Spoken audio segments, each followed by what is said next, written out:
gombo mar fwenyo kata gombo mar bedo kod ng'eyo ni yedhe gi test nade kata sama itiyo kodgi to dendi chalo nade, iwinjo nade pachi.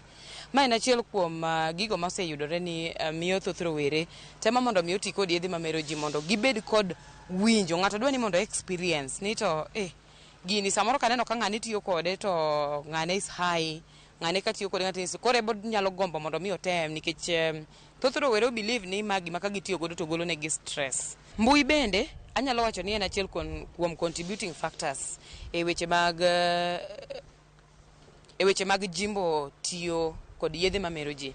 Ibiro nwang'o ka nitiere programs moko ma ilando kong'o biro e kore kanyo, advert moko nitiere mag kong'o kuondego, or nitiere kata mana jothumbe gi tinde gihero golo thumbe mantiere gi a certain lifestyle moro mibiro nwang'o ka miel nie iye kanyo to gi kong'o kamiwinje maber, chiemo maber, kong'o ber iye kanyo to gi miel ber gi rwakruok. Koro ibiro nwang'o kama endi thoth rowere temo mondo mi gi cop lifestyle ma gineno ka samoro jothumbe ka ogolo godo kit video no. Kech thoth ne biro neno onge ng'ama madho kong'o tineno ka ywak e video no, ji madhe to ji mor. Koro magi gin moko kuom gik ma jimbo maendi rawera dwa notem mondo ebe kadang' owinje ne komor kaka joka mor. Da ber mondo mi organizations kata sikunde o introduce programs moko e sikunde ma iluongo mentorship programs moko ma puonjo rowere rach mar tiyo kod yedhe mamero ji.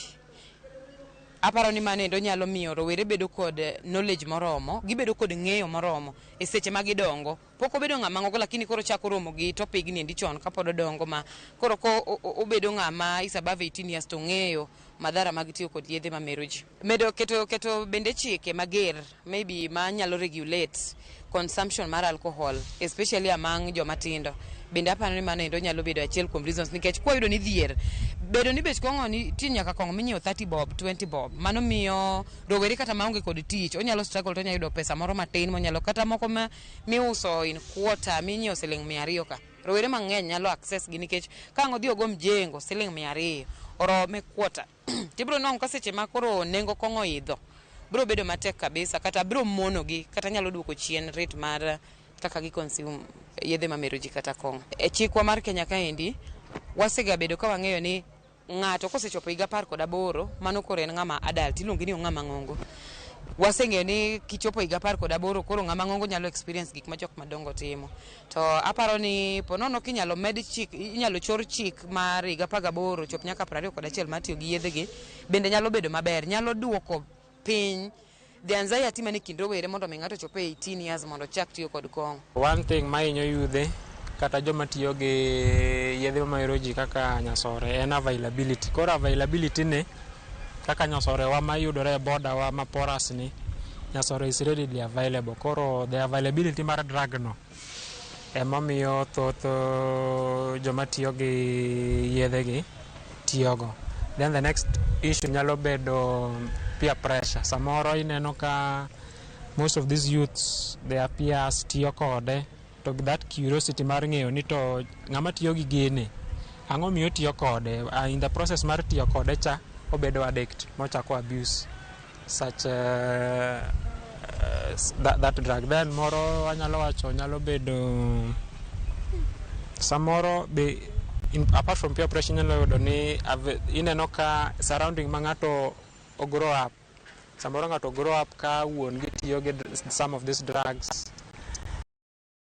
environment ma those people who are around kanyo tiyo gi this drug. Koro ng'ato nyalo penjore to ang'o miyo jogi tiyo gi gini, do ng'ama nyalo tiyo kode mondo ane kaka jogi fail. Koro mano can lead to the abuse of such substances ma koro dhi ketho ngima ng'ato. Kaka Migori ka law enforcement agencies onengo ket measures mag ensuring ni our porous border is well protected mondo nyasore nyasore ma kalo kaya yo Tanzania kabiro Kenya ka obedo blocked mondo access mondo youth kik bed gi access mar yudo nyasore mostly nyalo bedo ni bedo abused Migori ka. Then good upbringing mag youths as they come up, can instill the correct values in the youths. Koro ng'ato dongo kong'eyo gima rach gi gima ber, koro ok inyal yude e instances mag abusing some of these substances. Mago rowere mawuok e kaunti mano ma Machakos kaachiel kod mano ma Migori ma oloso kotudore kod gino manyalo miyo kata nyalo